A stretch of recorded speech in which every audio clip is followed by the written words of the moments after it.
11వ అధ్యాయము 25వ వచనము నుండి 30వ వచనము వరకు. 25వ వచనము నుండి 30వ వచనము వరకు.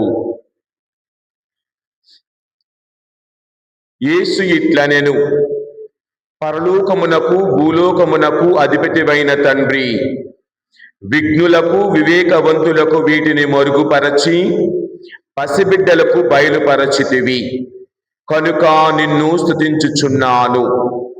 అవును తండ్రి, ఇది నీ అభీష్టము. నా తండ్రి నాకు సమస్తమును అప్పగించి ఉన్నాడు. తండ్రి తప్ప మరెవ్వరూ కుమారుని ఎరుగరు, కుమారుడు తప్ప మరెవ్వరూ తండ్రిని ఎరుగరు, మరియు కుమారుడు ఎవరికి ఎరిగింప ఇష్టపడునో వారు మాత్రమే తండ్రిని ఎరుగుదురు. భారముచి అలసి సొలసియున్న సమస్త జనులారా, నా యొద్దకు రండు, మీకు విశ్రాంతి నొసగెదను. నా కాడిని మీరెత్తుకొనుడు.